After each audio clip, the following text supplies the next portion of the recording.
Ditet në vijim sa i përket kësaj themi garës mes kryetarëve të komunave që nuk janë nga lëvizjeve vendosje, respektivisht rreth kryetarëve të caktuar në drejtim të qeverisë. Mbase një numër i atyre ankesave është edhe valid, pasi që kemi pa ndoshta që në 4 vite që ne kaluar, ndoshta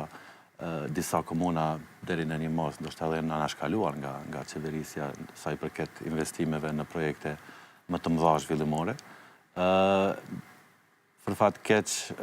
është diçka që ka ndodhur thashë 25 vjet në Kosovë. Sa herë një parti e caktuar ka qenë në pushtet në nivelin qendror, ka pasur anime rreth komunave të cilat ju kanë takuar, derisa komuna tjera i kanë anashkaluar dhe për fat keq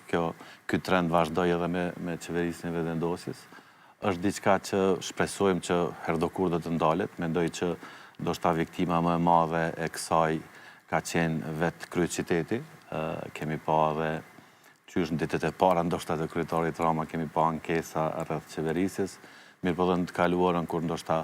vetë LDK ka qenë në pozitë udhëheqëse së qeverisë, ka pasur akuzat e njëjta, kështu që trendi ka vazhduar për fat keq kryeqyteti po dhe disa komuna tjera ndoshta janë shndruar në një lloj viktimash të këtyre themi ndarjeve partijake. Dhe shpresojmë që të ardhmet të afërt do të i kalohen këto ndarje të tilla, që projekte do të investohen pa marrë parasysh se cila parti është në pushtet në një komunë të caktuar, dhe të shikohet zhvillimi më shumë se sa kjo ndarja partijake që në shumë raste është me dallime shumë të vogla.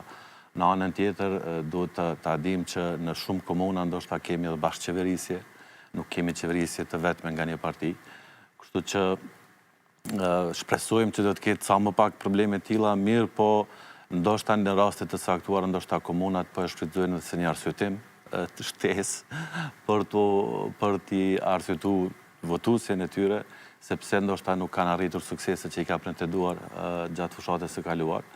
Kështu që ndoshta deri dikun ka të vërteta aty, mirë po pak ndoshta pak egzageron nga vetë kandidatët, dhe kjo ndikon në atë eskalimin ndoshta të debatit të diskursit politik në vend. Kjo përplasja nivel qendror, nivel lokal ka qenë në vazhdimsi edhe gjatë mandatit të fundit, madje kemi deklaratat kryeministrit që thotë që asociacioni komunave, përfaqësuesit e komunave, liderët lokal po e bëjnë opozitën ndaj qeverisë. Ka pas në vazhdimsi përplasje edhe në mbledhje të përbashkëta mes përfaqësuesve të qeverisë dhe asociacionit të komunave në situatën aktuale, në fushatë zgjedhore. A janë veç mjete për arsyetim ose për sulme politike, apo mund të merren si të mirëqena këto ndoshta dështimet në përfundim të disa prej premtimeve të 2021-s? Po tash ka shumë arsye edhe të dështimi në realizimin e këtyre premtimeve, po dhe kjo marrëdhënie, si më thon, nivelit qendror me nivelin lokal. Normalisht është një farë tendencë e partive që udhëheqin me qeveri nivel nacional, pa që me u fokusu më shumë në komunat ku